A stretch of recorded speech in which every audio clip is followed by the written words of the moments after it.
Meus cumprimentos dirigidos aqui a todos aqueles que se dispõem, para muita honra e alegria minha, a participar destas reuniões semanais da nossa série Registros sobre Registros, que está indo para a sua exposição número 224. Em particular, quero dirigir minha saudação e meu agradecimento à Noreg do Paraná, entidade que vai ocupando um ponto referencial nas atividades acadêmicas das notas e dos registros, mercê de uma diretoria muito ativa, presidida pela, não menos e muitíssimo ativa, Tabeliano Boqueirão, e presidente dessa entidade, a doutora Mônica Maria Guimarães de Macedo Della Vecchia. Realmente chega a impressionar a circunstância de que, um ano e pouco depois de assumir a presidência da Noreg, ou quase isso, nem sei ao certo, já tem a doutora Mônica feito dessa entidade um centro referencial em matéria acadêmica, mercê de outras realizações, todas as sextas-feiras, nas reuniões acadêmicas, com interesse acadêmico, de quando em quando a realização do Pinga Fogo, foi uma ideia muito interessante que a doutora Mônica recuperou para a nossa atividade acadêmica. Eu fico muito feliz com isso e satisfeito. O Paraná merece e, claro, louvo aí a atuação dos registradores e notários e registradores do Estado do Paraná, em que também já se está, não se pode dizer nem sequer que esteja ainda gestando, só falta instalar-se uma academia notarial e registral. Muito bem. Antes de começar a nossa exposição de hoje, vamos a uma notícia que eu já indiquei aqui, do lançamento próximo do 4º tomo do Registro sobre Registro, que corresponde exatamente a esta nossa série. Um 4º tomo que possui uma parte inaugural, um prólogo, dedicado a uma teoria das escrituras públicas, portanto é um tema de direito notarial que está lá intrometido, por assim dizer, em matéria registral, seguindo-se 2 capítulos, um sobre o bem de família e o segundo, muito alentado, sobre a hipoteca. Além disso, queria dizer-lhes que nós vamos alterar os horários e dias da semana em que as aulas, as exposições do registro sobre registro e das claves notariais registrais são ministradas. Vamos passar para segundas e terças-feiras à tarde, e ainda vamos ver essa ordem, se altera também o que tem sido feito, né? A terça-feira, notas sobre notas, às quartas, registro sobre registro. É mais possível, então, ter às terças-feiras as claves notariais, essa é a tendência, e apenas alterar a data do registro sobre registro para segunda-feira, no final da tarde. E a doutora Mônica teve uma ideia muito interessante de consultar a nossa audiência para saber qual horário é preferível, se é 5h30, às 6h30 ou às 7h30, ou às 7 horas. 5h30, 6h30 ou 7 horas. Essa consulta está aí no site da Noreg. Qual a razão desta mudança? Uma experiência até minha, pessoal.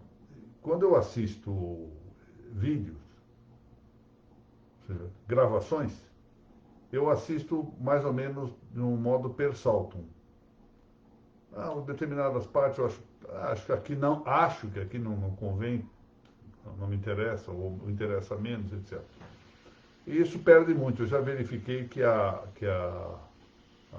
você tem designado por live, ou seja, a apresentação que se assiste ao vivo, ela é mais atrativa para o público do que mediante gravação. De modo que eu achei excelente essa ideia de nós alterarmos o horário da transmissão. E por que mudamos de quarta para segunda? Porque às quartas-feiras, é a última notícia de hoje, às quartas-feiras, a cada 15 dias, eu tenho a honra de ministrar uma aula na série Caminhando pela Lei 6.015, que é promovida pela ARPEM do Estado de Goiás. Essa série que foi ideada pela doutora Thaís Castelo Branco, lá do Ceará.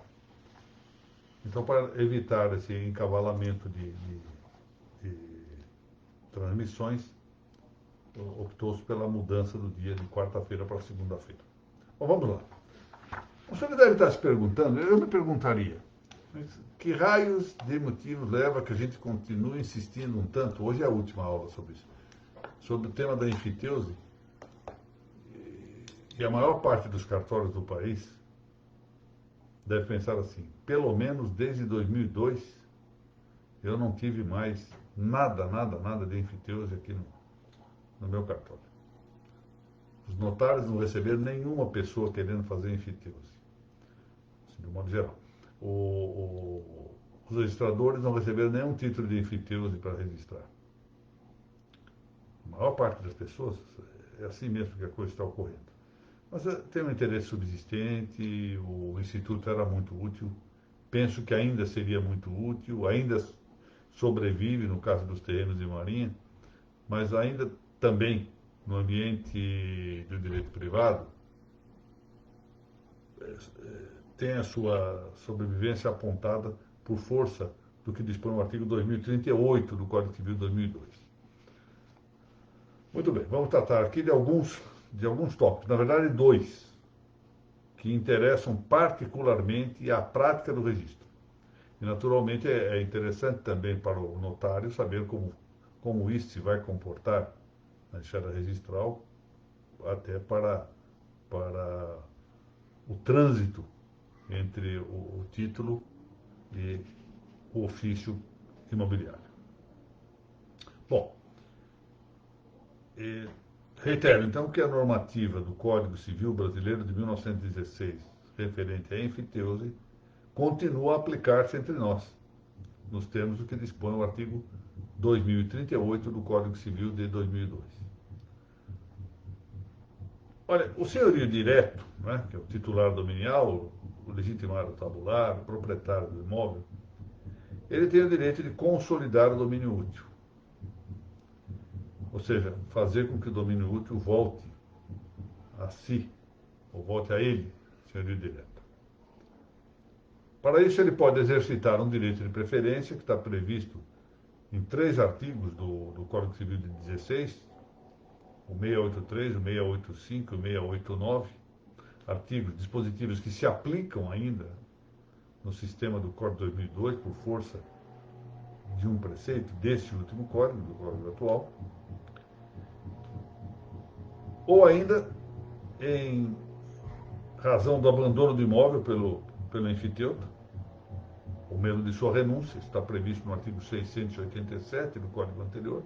Se o enfiteuta renuncia, ou se o foreiro abandona o imóvel, tem o senhorio direto a possibilidade de consolidar o seu domínio, ou seja, agregar o domínio útil ao domínio eminente que já tem.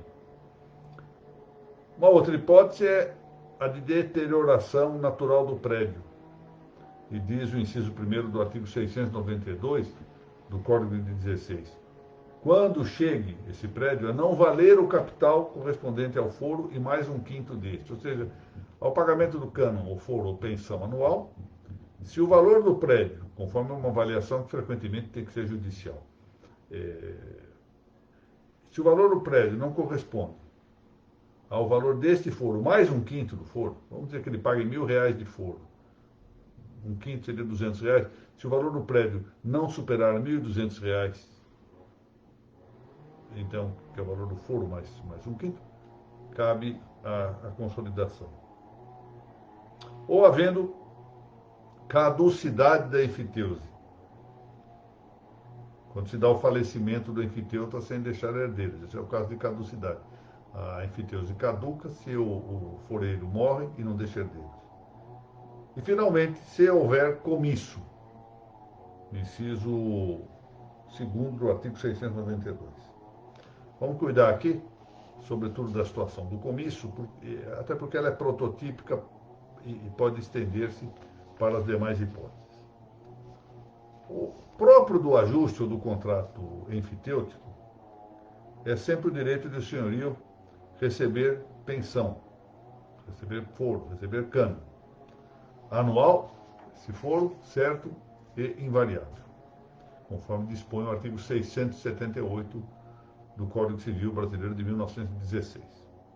A falta de pagamento dessa pensão por 3 anos consecutivos, segundo o que prevê o inciso 2º do artigo 692 do Código Civil de 16, faz com que o foreiro incorra em comisso. Costuma-se dizer que ele incide na pena de comisso, incide na sanção de comisso. Trata-se, pois, com comisso, de uma forma de penalidade que leva à extinção do aforamento. Então, vamos ver aqui uma lição que eu lerei de Clóvis Bevilacqua a propósito. Se o foreiro, anfiteuta, deixa de pagar a pensão por 3 anos consecutivos, cai em comisso. Isto é, prossegue Clóvis Bevilacqua, perde o seu domínio útil por decreto judicial provocado pelo senhorio em ação competente. Bom, normalmente se faz isso por demanda judicial, mas isso não exclui a possibilidade de convenção das partes. Assim já o indicou Serpa Lopes. Se o anfiteuta concorda, eu não posso pagar, eu concordo, reconhece que caiu em comisso, não se exige a ação judicial. Esse prazo de um triênio, quanto às enfiteuses ditas seculares, porque existem as enfiteutas eclesiais, já era o prazo que se apontava nas ordenações, já era o prazo não, já era um prazo que já se apontava nas ordenações filipinas, que tinham aplicação no Brasil. Mas só que esse prazo era de 2 anos e não de 3, quando o aforamento fosse eclesiástico, ou eclesial, enfiteuse também dita religiosa. O prazo do Código, cabe aqui observar, deve considerar-se como supletivo da vontade dos contratantes. Ou seja, é possível que os contratantes ajustem que esse pagamento deva ser feito de tal modo que, se não houver pagamento em 2 anos consecutivos ou em 5 anos consecutivos, haveria a penalidade de comisso. Ou seja, o prazo do Código apenas suplementa uma eventual omissão dos contratantes, ou seja, uma comatação de eventual lacuna do contrato.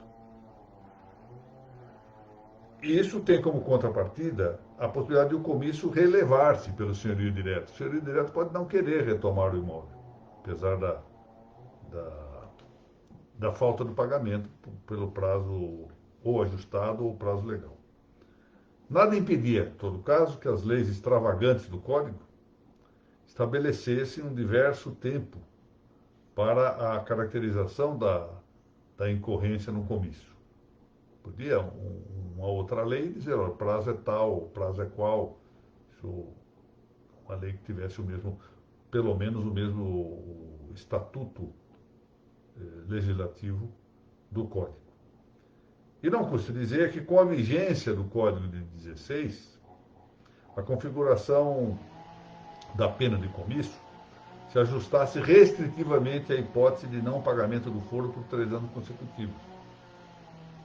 A despeito disso, a doutrina de Lafayette, atenção para isso, anterior, embora ao Código, dizia que o comisso também poderia caracterizar-se quando o foreiro desse causa, culposa ou dolosamente, a uma grave deterioração do prédio aforado. Ou seja, a doutrina de Lafayette, dada a autoridade que tem Lafayette, deve ser considerada.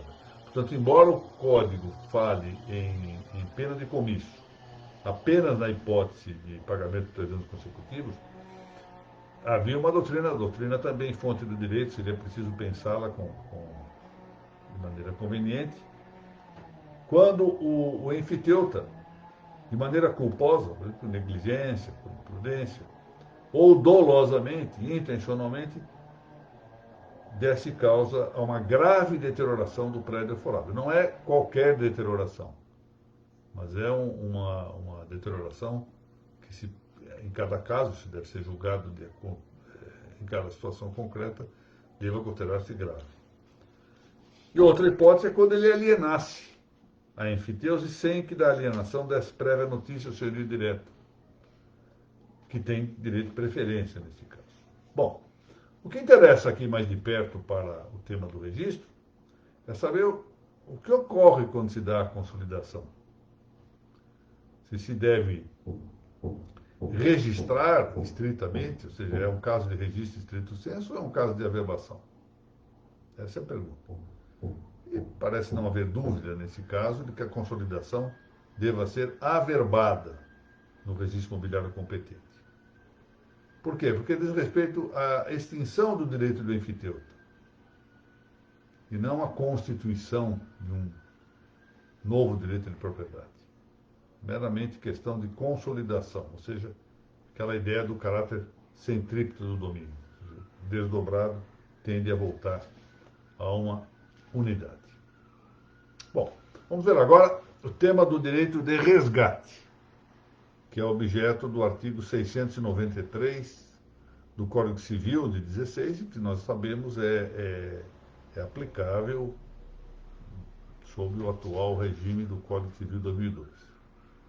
Diz aqui essa norma do 693 do Código Civil anterior. Todos os aforamentos, inclusive os constituídos anteriormente a este código, eu quero fazer um parênteses aqui para observar que o uso aqui do advérbio inclusive está em má localização. Ou seja, não pode ficar onde está. O correto seria colocar depois da palavra código. Mas, enfim, releio.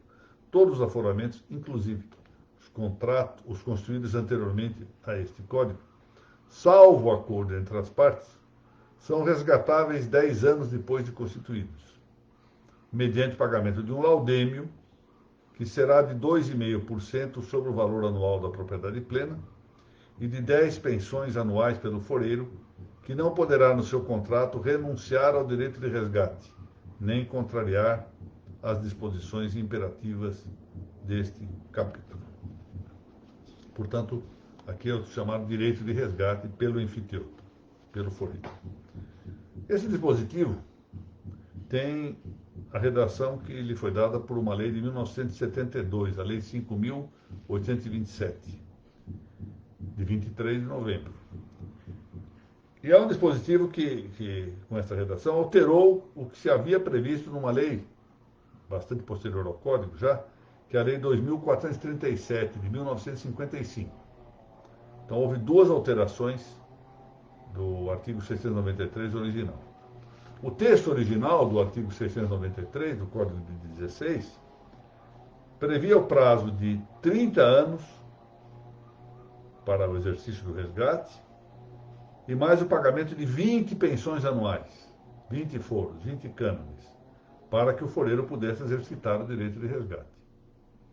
Com a lei de 1955, esse prazo foi reduzido para 20 anos. Então, em vez de 30 anos para o resgate, bastavam 20 anos. E o pagamento foi mantido, ou seja, pagava-se o equivalente a 20 foros. E aqui sem mudança.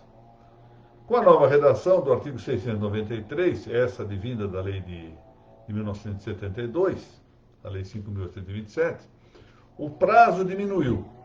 Então, o prazo inaugural era de 30, passou a 20 e agora chegou a 10. Assinou-se em 10 anos. Modificou-se também o quanto a pagar-se, que era anteriormente de 20 pensões anuais. Agora exige-se a título de laudêmio o pagamento correspondente a 2,5% do valor contemporâneo da propriedade plena, além da quantia equivalente a 10 foros, a 10 pensões anuais. Parece mais justo esse sistema de calcular um percentual sobre o valor do imóvel. Muito bem. Isso está em vigor hoje. O direito ao resgate, e isso diz Arnaldo Rizzardo,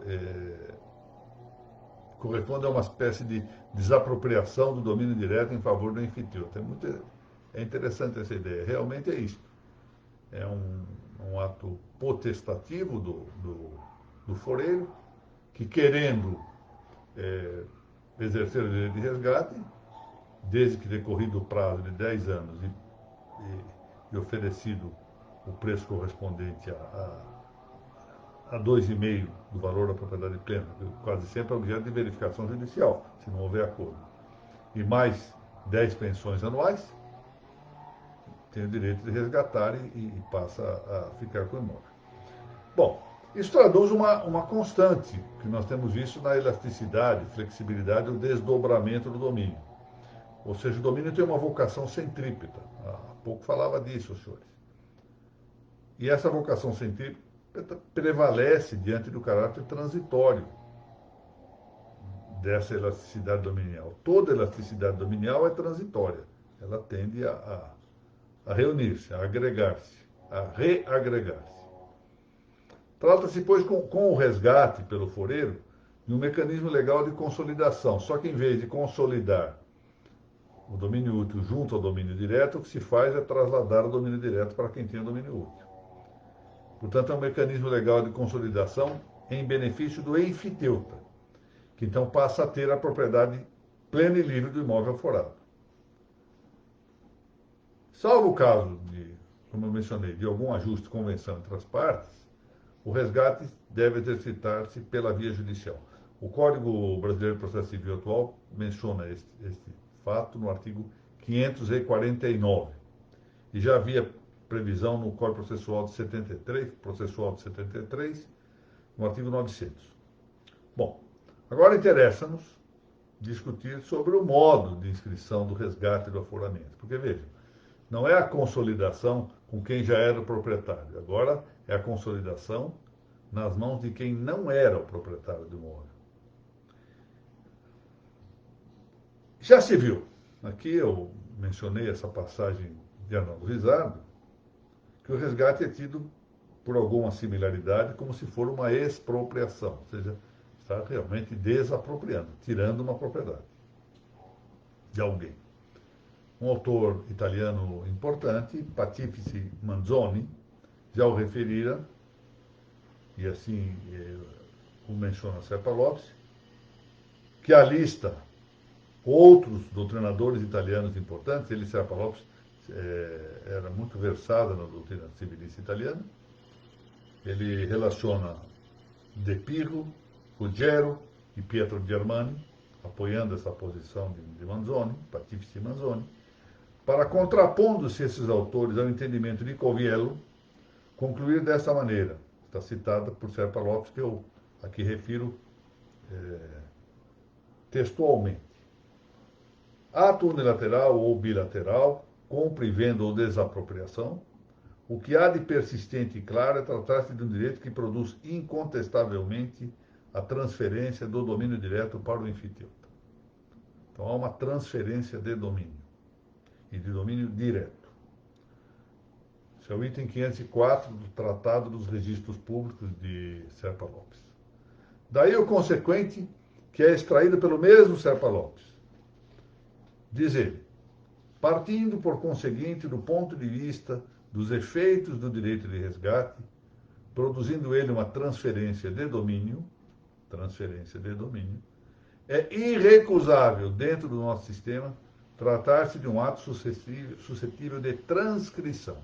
Está no mesmo item 504 que eu acabo de mencionar. Então, Serpa Lopes sustenta que é ato de transcrição. Equivale a dizer, diante da lei brasileira vigente, a Lei 6.015 de 1973, que se trataria, pois, seguindo aí as pisadas de Serpa Lopes, de um ato suscetível de registro stricto sensu. Muito bem.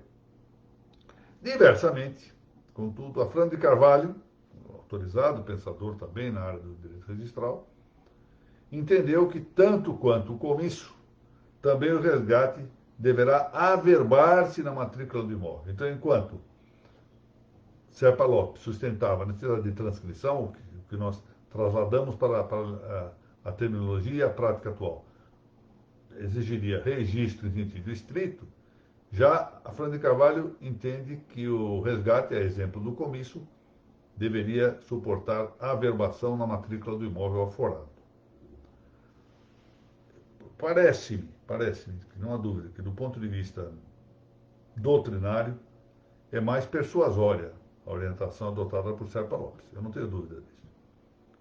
Mas o fato, esse é o problema, é que a normativa brasileira prevê, em relação aos bens da União Federal, sob o regime enfitêutico, que o resgate seja averbado. Então vejam, nós temos agora já uma indicação normativa que corresponderá a um supedâneo analógico. O Decreto-Lei 9.760, de setembro de 1946, em seu artigo 124, diz o seguinte: efetuado o resgate, o órgão legal do SPU, ou seja, a Secretaria do Patrimônio da União, expedirá certificado de remissão para averbação no registro de imóveis. Averbação no registro de imóveis. Artigo 124 desse Decreto-Lei 9.760. Assim, é de admitir que haja algum motivo, embora normativo, embora meramente de direito posto, para emprestar uma razão relativamente à hipótese do resgate regido pelo Código Civil. Razão de averbar-se também o resgate do Código Civil. Porque nós temos que uniformizar a técnica. Não parece muito bem, salvo houvesse uma previsão específica, em contrário, que há alguns casos de resgate pelo foreiro se averbem e outros não se averbem.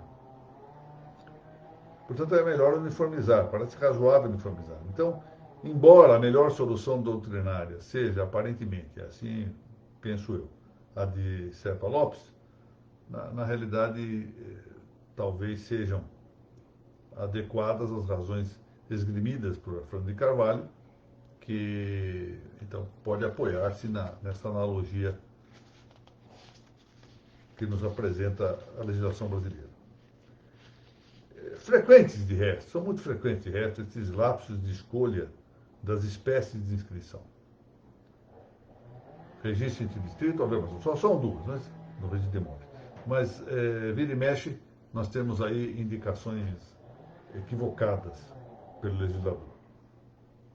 A própria palavra averbação tomou um certo ar chamemos-la assim, de nobilitação, a ponto de que é frequente nós vemos em decisões judiciais a preferência pela palavra averbação relativa a casos que a própria lei prevê expressamente serem de registro. Então se fala, averbe-se isso, averbe-se aquilo, averbem-se as penhoras, averbe-se os sequestros, etc, etc, quando a lei fala em registro. Parece que a palavra averbação é mais, portanto, dotada de expressividade. De maneira que pode dizer-se clássica já hoje a observação do meu estimadíssimo amigo Narciso Orlando Neto, que foi juiz dos registros públicos aqui na capital, fez um trabalho excepcional, histórico, na primeira vara de registros públicos da capital, depois prestou a sua contribuição à Corregedoria Geral de Justiça, e hoje é um prestigiadíssimo advogado na área registral, e um doutrinador, doutrinador de primeira linha. E diz o Narciso que a vontade do legislador se tornou o único critério distintivo entre as espécies inscritivas. Ele tem razão. Parece que nós estamos atualizando um antigo aforismo romano que dizia quod principi placuit legis habet vigorem, ou seja, o que agrada ao rei tem valor de lei. Então, o que agrada ao nosso legislador tem valor de lei nessa matéria registral. Portanto, parece que as melhores razões, embora doutrinariamente fosse adequado pensar-se no registro em sentido estrito do resgate pelo foreiro, melhores razões de direito posto aparentam autorizar que se prefira a averbação. E com isso, embora houvesse muita matéria para tratar, especialmente no plano de direito substantivo, sobre a enfiteose, nós podemos dar por concluída a matéria da enfiteose no âmbito, no capítulo registral a que nos dedicamos. Na semana que vem começamos a tratar da anticrese. É outra quase raridade no direito brasileiro, mas é uma matéria interessantíssima do ponto de vista teórico. Muito bem, vamos aqui cumprimentar a todos aqueles que estão tanto me honram e alegram com a presença aqui. A doutora Mônica, já tive a ocasião de saudar, a doutora Margarete Maia, querida amiga, registradora e fotógrafa, registradora de imagens, pois também, lá no estado do Ceará. Maria Augusta Castiglione, eu estou gostando que a Maria Augusta, que é uma pessoa admirável, uma jovem ainda, filha do meu querido amigo, Dr. Valdecir Castiglione, está mantendo continuidade na sua presença aqui. Isso é importante. Eu espero que ela consiga extrair alguma coisa de útil para o grande futuro que eu avisto, tenha ela na área registral. A doutora Mônica vem me esclarecer, completa um ano de gestão em março. Portanto, com menos de um ano de gestão, fez uma verdadeira contra-revolução, por assim dizer, com a Noreg Paraná, permitindo que a Noreg Paraná se comporte hoje como um centro eletrônico de referência doutrinária na área das notas e dos registros, mercê das reuniões que às sextas-feiras tem realizado. O doutor Fernando, assessor da Noreg, teve essa ideia que me pareceu muito boa e incentivada pela doutora Mônica, que tem também uma equipe de apoio na parte de divulgação muito importante, que merece aqui o nosso reconhecimento. Doutor Ricardo Cunha, muito bom dia. Doutor Valdecir, bom dia, acabei de mencionar seu nome. Doutor Jorge Lima de Oliveira, bom dia. Cláudia Rosa, eminente professora, muito bom dia. Doutor Mário Martinelli, obrigado pela presença. Muito obrigado, Cláudia. Olha, hoje à tarde temos aqui às 18h30, na página da ARPEN Goiás, do Instagram, a continuação da nossa caminhada pela Lei 6.015. O projeto, nesse momento, está em alguma exposição a respeito dos artigos 16 a 21 da Lei 6.015.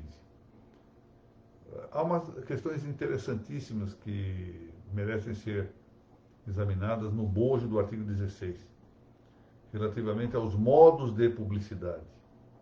Então, acho que é interessante.